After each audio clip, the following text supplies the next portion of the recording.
Hello PM everyone. Live. हाँ, yes. Okay, start. Hello everyone. A very warm welcome to all those who are following us, and we are interacting with all our toppers. And today in the same process, we are interacting with AIR 39, the beautiful girl from Hisar.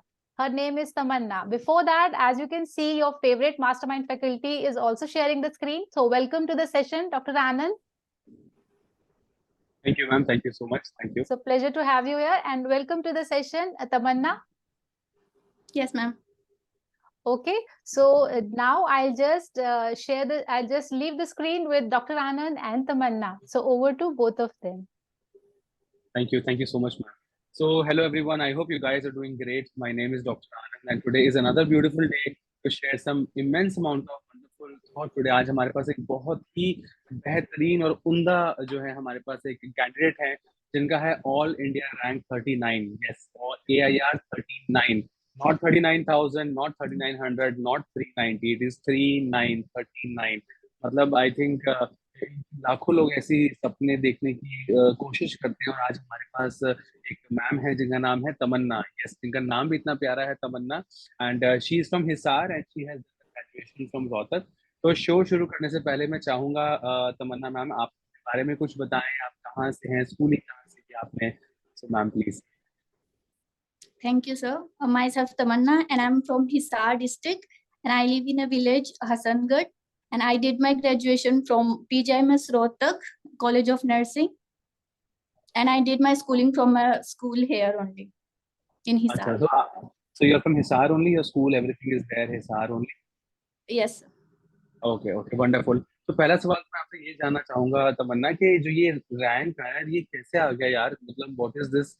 ये तुक्का था, जादू था, या किसी बाबा जी को दिखाया था, या मेहनत की? क्या था ये? सर शायद सब कुछ था। हर एक चीज का अपना इम्पोर्टेंस होता है। ओके यार, दैट्स ट्रू। सो आपका रिएक्शन क्या था? मतलब जैसे रिजल्ट आया तो कितने बजे आया, आपने देखा, पेरेंट्स से देखा, थोड़ा सा बताएं इस बारे में। सर उस टाइम तो जैसे मेरा नेट ऑफ था तो मुझे पता नहीं था कि रिजल्ट आ गया है, और फिर मेरी एक फ्रेंड का कॉल आया था कि मतलब ऐसे ऐसे रिजल्ट आ गया है। फिर मैंने देखा, एक बार तो बहुत ही अनएक्सपेक्टेड था, विश्वास ही नहीं हुआ। फिर दोबारा से रोल नंबर चेक किया, फिर मैंने फ्रेंड को भी बोला कि तुम भी देखो कि यही है क्या। फिर बहुत खुश थे सर सब। ग्रेट। पापा में क्या रिएक्शन था? मतलब वो एक्सपेक्ट कर रहे थे, दे वर एक्सपेक्टिंग दिस रिजल्ट, और हाउ वाज सर वैसे उनको था कि मेरा हो जाएगा, पर मुझे खुद को इतना विश्वास नहीं था कि हाँ ऐसा होगा। पर उनको जैसे जिस दिन एग्जाम हुआ था उस दिन ही बोल रहे थे वो कि नहीं होगा, जरूर इट? होगा। तो क्यों, आपको क्यों बहुत खुश विश्वास थे नहीं था? विश्वास तो डेफिनेटली होना चाहिए अपने आप में, आपको क्यों नहीं विश्वास था? सर, क्योंकि रैंक वन का एग्जाम विश्वास था। काफी अनएक्सपेक्टेड सा था, इसलिए। ओके, हाँ वो तो है। वो पर कहीं ना कहीं मेहनत रंग ला तो गई, कहीं ना कुछ तो आपने बहुत डेडिकेटेडली पढ़ा था, तभी कुछ तो इतना अच्छा फायदा हो गया। तो मैं ये पूछना चाहूंगा कि ये आपका फर्स्ट अटेम्प्ट था कि सेकंड, थर्ड, कैसा था ये? No sir, it was my first attempt. I have okay, completed my graduation in December 2022 only. अच्छा, वंडरफुल। तो दिसंबर 2022 में ग्रेजुएशन के बाद ही आपका ये फर्स्ट अटेम्प्ट था। I think that's very good. मतलब आई मीन ये खुद में एक बहुत इंपॉर्टेंट मिसाल है बाकी लोगों के लिए।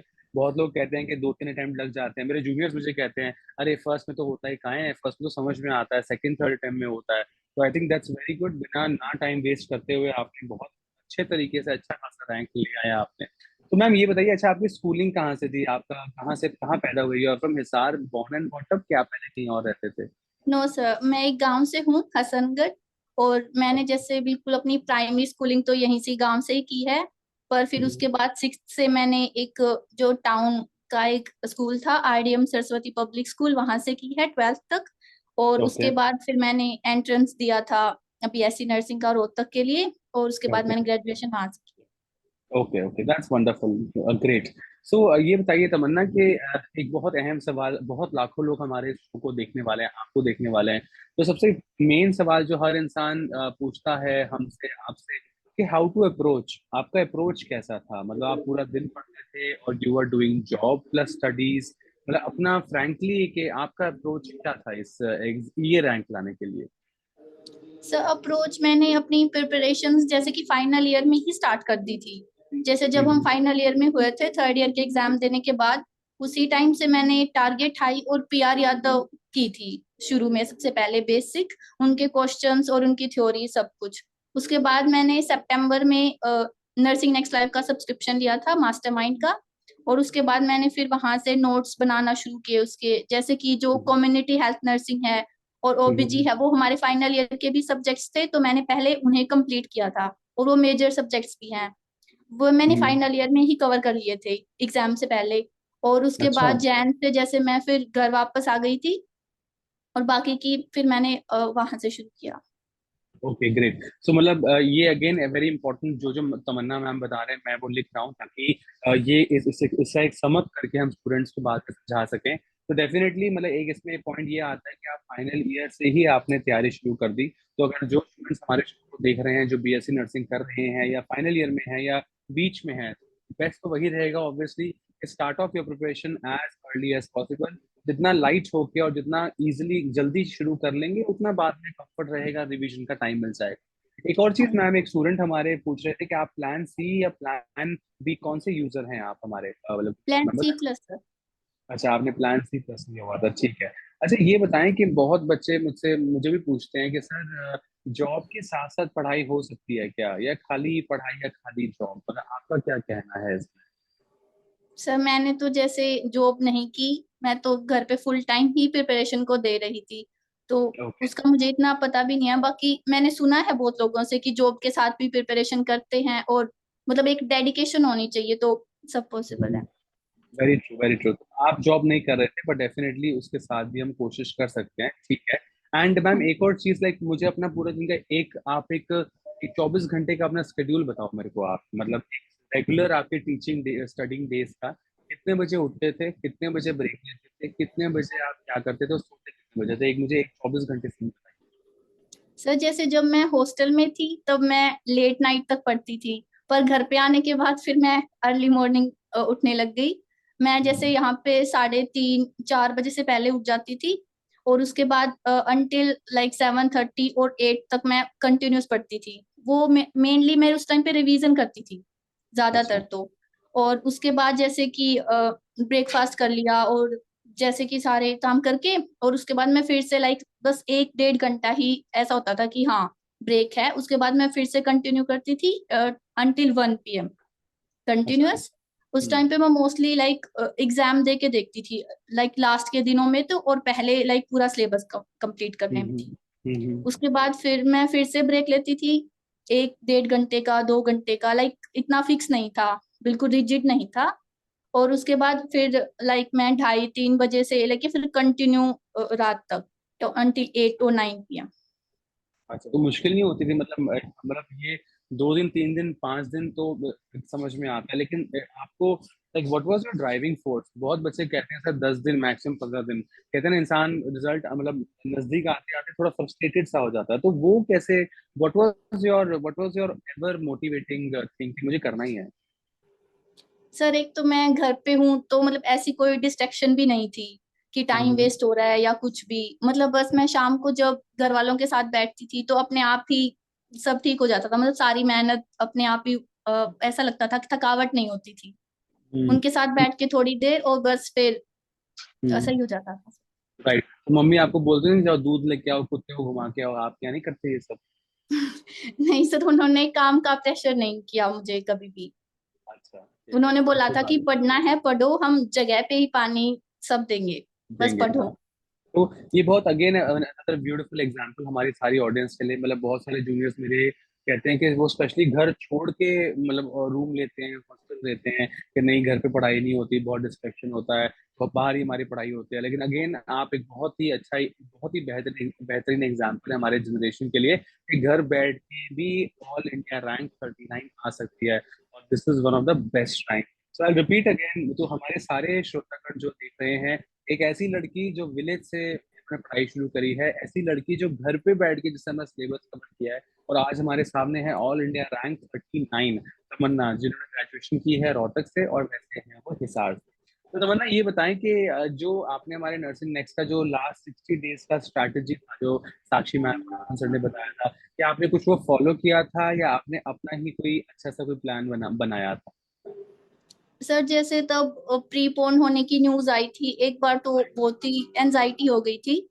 पर फिर जैसे साक्षी मैम और रोहन सर ने जो लिया था एक सेशन की, नहीं मतलब ठीक है, अगर तुम्हारे लिए प्रीपोन हुआ है तो वो सबके लिए हुआ है, सबका सेम ही लेवल है। और जब उन्होंने वो 60 डेज की स्ट्रेटेजी दी थी, मैंने उसे मतलब मेरा मोस्टली मेजर सिलेबस थोड़ा सा ही रहता था, मोस्टली कवर हो चुका था उस टाइम तक। तो फिर मैंने उनकी और उन्होंने ऐसे ही बोला था कि 16 अप्रैल तक जितना तुम कर सकते हो खुद का वो सिलेबस कंप्लीट कर लो। और मैंने उसके अकॉर्डिंग ही खुद का सारा कर लिया। और फिर जब जो फास्ट ट्रैक क्लासेस स्टार्ट हुई, मैं उन्हें भी देखती थी और साथ में जो अपना खुद का था जो रहता था, या फिर जो मुझे रिवीजन करनी होती थी, मैं वो कर लेती थी। मतलब उस टाइम स्टडी आवर्स थोड़े और स्ट्रेच हो गए थे। स्ट्रेच हो गए थे, हाँ बिल्कुल सही बात है। और एक बहुत इंपॉर्टेंट चीज मैं पूछना चाहूंगा आपसे, जो हमारी फास्ट ट्रैक क्लासेस हुई थी, जो आई थिंक हर जगह हद से ज्यादा फेमस हो गई है, मतलब जो तो आपने वो अटेंड की थी, जो फास्ट ट्रैक क्लासेस सारे सब्जेक्ट्स की, कितना कुछ हुआ था उसमें? यस सर, मैंने देखी सारी थी। मैं लाइव नहीं देखती थी क्योंकि राइट। मतलब वो मेरे टाइम शेड्यूल के अकॉर्डिंग से थोड़ा सा आगे राइट। पीछे हो जाता था, पर मैंने देखी सारी है सर। अच्छा, तो कितना प्रभाव रहा आपकी जिंदगी में, आपके क्वेश्चंस में? वो वाले क्वेश्चंस आए थे या बिल्कुल नहीं आए थे? What do you think? नहीं सर, बहुत सारे क्वेश्चंस आए थे, उनमें से डायरेक्टली इनडायरेक्टली काफी क्वेश्चंस आए हुए थे। और उस टाइम पे एक मतलब अच्छा भी लगता था कि वो मतलब कॉन्फिडेंस सा बिल्ड होता था कि देख के कि हाँ सारा सिलेबस एक बार दोबारा से प्रीव्यू हो रहा है, वेरी गुड। इसलिए। तो ये एक और इम्पोर्टेंट मैसेज यहाँ पे मैं रखना चाहूंगा हमारे सारे ऑडियंस के लिए। फास्ट ट्रैक क्लासेस मतलब किसी भी चीज की, कहते हैं ना कि last year question papers are really very important. तो फास्ट ट्रैक क्लासेस कहीं ना कहीं वो एक लास्ट ईयर क्वेश्चन पेपर्स ही थे, जो back to back topic wise repeat हो रहे थे, और जो हम लास्ट मोमेंट कहते हैं ना सुन लेते हैं, सुना हुआ जो है कहीं ना कहीं एग्जाम में आ जाता है। मुझे इतने लोगों ने मैसेज किया कि आपने जो बताया था लाइक फोटोथेरेपी या जो भी, तो लगता है कि बस अभी तो बताया था और अभी तो आ गया, मतलब कितना ज्यादा कोइंसिडेंस हो गया। तो ये इससे हमारी रैंक बहुत आगे बढ़ जाती है। तो एक और चीज मैं पूछना चाहूंगा आपसे, एक अलग से सवाल मैं आपसे पूछना चाहूंगा तमन्ना, कि कुछ ऐसी गलतियां बताइए जो आपने करी ड्यूरिंग योर प्रिपरेशन, जो आप चाहें कि आपके आने वाले बैचेस के स्टूडेंट्स ना करें, ऐसा कुछ। सर जैसे जब मैं स्टार्टिंग में टेस्ट देती थी उस टाइम मैं टाइम नहीं देती थी टेस्ट को। मतलब मुझे ये होता था कि नहीं, टाइम वेस्ट हो रहा है, इतना 3 घंटे नहीं एक टेस्ट को, फिर उसके रैशनल पढ़ने में फिर ऐसा लगता था कि बहुत ज्यादा टाइम वेस्ट हो रहा है। तो फिर अच्छा। पर मैंने जैसे जैसे आगे बढ़ी प्रिपरेशन, उसके बाद मैंने उस पर पूरा फोकस किया ठीक कि है। मतलब नहीं, टेस्ट तो देने हैं इसमें कम से कम। जैसे मैं शुरू में वो जो मेगा असेसमेंट टेस्ट होते थे, बस वो 1 से 1.5 घंटे में ही कंप्लीट कर दिया करती थी, जिसकी वजह से कुछ सिली मिस्टेक हो जाती थी। फिर मैंने उसे इम्प्रूव किया कि नहीं, मुझे चाहे कुछ भी हो 2 से 2.5 घंटे उस टेस्ट को देने ही हैं। और उसके बाद कंप्लीट रैशनल, चाहे वो क्वेश्चन मुझे आता हो या ना आता हो, गलत हुआ हो या सही, मुझे वो से दोबारा पढ़ना है। तो वो चीज मैं चाहूंगी कि वो शुरुआत से ही अगर शामिल हो तो अच्छा है। बिल्कुल बिल्कुल, बहुत ही खूबसूरत बात की है आपने, बिल्कुल सही बात है, मैं टोटली एग्री करता हूँ आपकी बात से। एंड एक और मैं आपसे सवाल पूछना चाहूंगा तमन्ना, मतलब बिकॉज आपने इतने अच्छे से सब कुछ बताया है, इतना बढ़िया आप interview दे रहे हैं, टेक्स्ट बुक का क्यों क्या रोल लगता है आपको? मैंने बहुत आजकल मुझे लगता है कि 90% प्लस स्टूडेंट्स वीडियोस और लेक्चर्स पे, मतलब ऑनलाइन सोशल मीडिया पे आ गए हैं, और लोग कहते हैं टाइम नहीं है टेक्स्ट बुक पढ़ने का, कई कहते हैं पता ही नहीं चलता इंपॉर्टेंट क्या है क्या इंपॉर्टेंट नहीं है। तो टेक्स्ट बुक पढ़नी चाहिए या नहीं पढ़नी चाहिए, या आधी अधूरी पढ़नी चाहिए? आपके हिसाब से क्या लगता है आपको? नहीं सर, टेक्स्ट बुक तो अच्छी होती है। मतलब जैसे आपने भी बोला है बहुत बार कि 100 किताबें पढ़ने से अच्छा एक किताब को 100 बार पढ़ो। तो मतलब वो राइट। लिमिटेड सोर्स रखो, चाहे वीडियो से करो या टेक्स्ट बुक से। बस उस हाँ चीज को हाँ। बार बार रिपीट करो कि जितना पढ़ा है वो क्वालिटी कंटेंट होना चाहिए, उसको पक्का करो, उसमें नेगेटिव मार्किंग ना जाए। बिल्कुल बिल्कुल, बहुत सही बात है। मैं दोबारा बताऊंगा हमारे सारे ऑडियंस को, हमारे सामने है ऑल इंडिया रैंक 39, मतलब जो आप सपना देख रहे थे वो सामने आपके सामने सपना बैठा हुआ है। तो AIR 39 Tamanna, which is from Hisar and she has done graduation from Rohtak. मैं दोबारा रिपीट करूंगा, तमन्ना ने बहुत ही अमेजिंग पॉइंट्स बताए हैं। एटलीस्ट इस इंटरव्यू के एंड में आप सब लोग वो पॉइंट्स को अपने घर लेके जाएं। पहला तमन्ना ने बताया कि एमसीक्यूज तो करें ही करें, साथ में उसके रैशनले भी पढ़ें। और ये बात 16 आने सच है। हमें पता क्या होता है, हमें लगता है कि अरे एमसीक्यूज कर लिया आज तो बहुत सारे कर लिए यार, आज तो मैंने 100 एमसीक्यू सॉल्व कर लिए। सिर्फ एमसीक्यू सॉल्व करना ही सब कुछ नहीं होता, वो उसको समझना और उसके रैशनले को पढ़ना। तो ये गलत था तो क्यों गलत था, और ये सही था तो क्यों गलत सही था। इतना पेशेंस ही नहीं होता आजकल इंसान में, वो जल्दी जल्दी झट से जल्दी जल्दी पढ़ता है, सोचता है जितना ज्यादा एमसीक्यू करना उतना बढ़िया। डेफिनेटली बढ़िया, बट रैशनली भी साथ में पढ़ें, वो बहुत इंपॉर्टेंट है। ऑल्सो मैम ने बताया, तमन्ना ने बताया कि भी फास्ट ट्रैक क्लासेस अगर आपने नहीं अटेंड की तो बहुत सारी यूट्यूब पे फ्री हैं और हमारे नर्सिंग प्लेटफॉर्म पे भी हैं, अच्छे से उनको पढ़ो अच्छे से। अच्छा एक चीज और तमन्ना, वेरी इंपॉर्टेंटली, मतलब any very important, any any advice, like आपने अब एक बढ़िया सी रैंक ले ली है 39, तो पहले तो ये बताओ कि भाई अब प्लान क्या है, क्या सोचा है, क्या पसंद क्या है, मतलब सर्जरी, गायनी, ऑब्स, ऑर्थोपीड्स, क्या लेना है? सर पसंद तो मुझे गायनी है, मतलब हाँ, साक्षी मैम ने जिस तरह से पढ़ाई है उसके बाद सबकी फेवरेट बन गई है। Very true, very true. तो वह गायनी कहाँ से सोचा आपने करने का, किधर से, रोहतक से, दिल्ली से, किधर से, कहाँ से? तब मैंने एमएससी एंट्रेंस भी दिया था एम्स का, उसमें मेरी ऑल इंडिया रैंक 16 आई थी। पर फिर अब जैसे जब नोरसेट में सिलेक्शन हुआ तो फिर मैंने वो छोड़ दिया।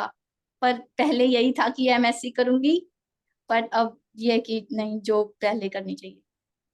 ओके ग्रेट, नहीं अच्छी बात है, सही बात है। मैं अब ठीक है, अगर आपका ये निर्णय है तो अच्छी बात है, कुछ सोच समझ के लिया होगा आपने। एंड ऑल्सो ये बताएं कि जैसे हमारे जो नर्सिंग नेक्स्ट का प्लेटफॉर्म आपने लिया है और आप वीडियोस देख रहे हैं, डॉक्टर साक्षी, मेरे को और जो बाकी सारे फैकल्टीज हैं, तो क्या आपको प्रॉपर गाइडेंस या प्रॉपर काउंसलिंग मिली है? क्या आपको किसी ने समझाया है, या have you had any counselling और गाइडेंस सेशंस जो रिगार्डिंग नर्सिंग नेक्स्ट लाइफ आपके अंदर, ऐसा कुछ?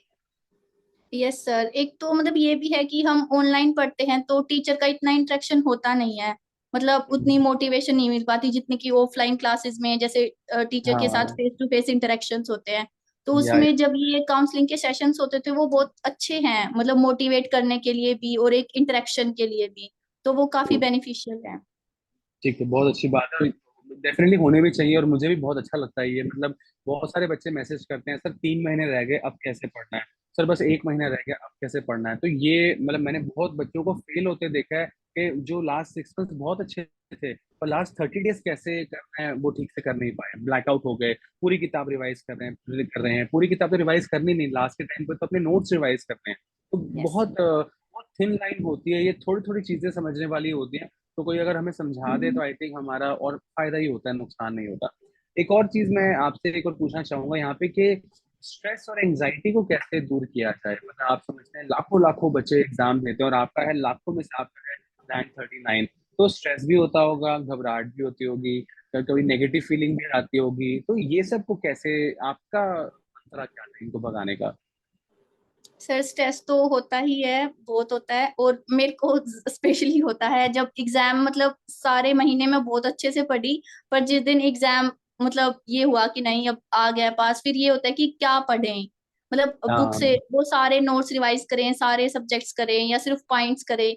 तो मैंने उस टाइम पे एक तो ये चीज किया कि कुछ नया नहीं पढ़ा, मतलब नया पढ़ने से फिर वो एनजाइटी हो जाती है कि ये टॉपिक रह गया, ये तो रह गया, ये आ गया तो फिर क्या होगा। फिर मैंने सिर्फ वही चीजें पढ़ी जो मैं पढ़ती आ रही थी और मैंने बहुत बार रिवाइज किया था, उसे ही रिवाइज किया लास्ट के 3-4 दिनों में, कुछ राइट। और नया नहीं पढ़ा। और ना ही नए क्वेश्चंस अटेम्प्ट किए, जैसे सबीना मैम ने भी बोला था कि लास्ट के दिनों में सिर्फ रिवीजन ही करो, नए क्वेश्चंस अटेम्प्ट मत करो। फिर मैंने उसे ही वो किया, मैंने नया कुछ नहीं किया, सिर्फ जो पिछली चीजें थी उन्हें ही रिवाइज किया। उन्हीं ने वैसे किया, ठीक है, बहुत अच्छी बात है और ऐसे ही अप्रोच होना चाहिए। आई रिपीट अगेन, हमारे सामने है तमन्ना जो है हिसार से। मैं दोबारा रिपीट करूंगा 5 अहम चीजें जो तमन्ना ने बताई हैं जो सबके लिए बहुत इंपॉर्टेंट है। पहली बात तो ये तमन्ना ने बताया कि एमसीक्यूज बहुत सारे करो और साथ में उनके रैशनले भी पढ़ो। सेकंड चीज तमन्ना ने ये बताई कि फास्ट ट्रैक क्लासेस अगर आपने नहीं देखी हैं तो हर एग्जाम से पहले होती हैं, और अभी हमारी बहुत सारी क्लासेस फास्ट ट्रैक यूट्यूब पे भी हैं, फ्री भी हैं बहुत सारी, एटलीस्ट वो तो देख ही लो, उससे बहुत सारे क्वेश्चन रिपीट हुए हैं। मैम ने एक और चीज बताई कि कुछ भी पॉसिबल है, एक लड़की जो गांव से पढ़ी हुई है, एक लड़की जो घर पे बैठ के पढ़ी है, मतलब ये बहुत बड़ी बात है। लोगों को सब कुछ मिलने के बावजूद भी नहीं मिल पाता जो वो चाहते हैं। तो मैम विलेज से, मैम ने स्कूलिंग 6 के बाद प्रॉपर स्कूल एंड घर बैठ के बिल्कुल आराम से पढ़ाई करिए। तो जो लोग घर से धक्का खाना चाहते हैं कि भाई मेरे को तो हॉस्टल में पढ़ाई होगी, ऐसा नहीं है, घर पे भी पढ़ाई हो सकती है। और जो बहुत प्यारी बात है, मैम ने ये भी मैं सबको बोलता हूँ और मैम ने सही बोला तमन्ना ने, कि लास्ट मोमेंट कुछ नया मत उठाओ। ठीक है, हार्ट अटैक से मर जाओगे लेकिन नया याद नहीं रहेगा। तो बार बार रिवाइज करते हो। मैं अपनी क्लास में बार बार बोलता हूँ कि जो भी पढ़ रहे हैं आज, ये अच्छे से पढ़ लें। क्या पता जो पढ़ा है यही आ जाए। और ऐसे ही होता है, जो पढ़ा होता है कहीं ना कहीं वही आ जाता है, वही याद रह जाता है। तो एक आखिरी सवाल तमन्ना मेरे पास आपसे है, मतलब ये बहुत सारे लोग आपको सुनेंगे, आपका बहुत भगवान करे बहुत अच्छा हो आपकी लाइफ में। कोई एक अच्छी सी, कोई ऐसी एक एडवाइस कोई बताओ, कोई ऐसी नसीहत जो आप हमारे आगे नेक्स्ट जनरेशन को देना चाहें रिगार्डिंग द प्रिपरेशन या ओवरऑल लाइफ के बारे में, कोई अच्छी सी एडवाइस। सर यही एडवाइस देना चाहूंगी कि अपने सोर्सेज को एक तो सही से वेरीफाई करो, और एक ही सोर्स से पढ़ोगे तो वो ज्यादा बेनिफिशियल होता है। कि एक अपनी मास्टर नोटबुक, जैसे आप भी बोलते थे कि मास्टर नोटबुक बना के उसके अंदर पॉइंट्स ऐड करते जाओ बस, और उसी को ही रिवाइज करो बार बार बार बार। कोई हमेशा नई नई चीजें या फिर नई कोई हाई लेवल की बुक पढ़ना जरूरी नहीं है। जैसे मैंने अपनी प्रिपरेशन में ना ही मुझे टाइम मिला था, क्योंकि नोट सेट प्रीपोन हो गया था, इसलिए कि मैंने एनक्लेक्स नहीं पढ़ी थी, सिर्फ उसके अच्छा क्वेश्चंस किए थे। अच्छा पर अच्छा। मतलब ये भी था कि सब बोलते थे कि नहीं एनक्लेक्स पढ़ना बहुत जरूरी है, उससे ही सब कुछ आता है, तो हाँ ऐसा हाँ हाँ, नहीं है। ऐसा नहीं। मतलब जो नर्सिंग नेक्स्ट लाइफ के नोट्स है उनमें वो सब है जो जरूरी है एग्जाम के लिए। तो वो जरूरी डेफिनेटली नहीं है हाँ। कि एनक्लेक्स मोस्ट ये करना बहुत जरूरी है। अगर आपके पास टाइम है तो फॉर हम्म, श्योर करो। पर अगर हाँ। टाइम जैसे लिमिटेड है, अगर अभी सितंबर नोट सेट आपका टारगेट है, तो सिर्फ नोट्स को ही बार बार रिवाइज करो।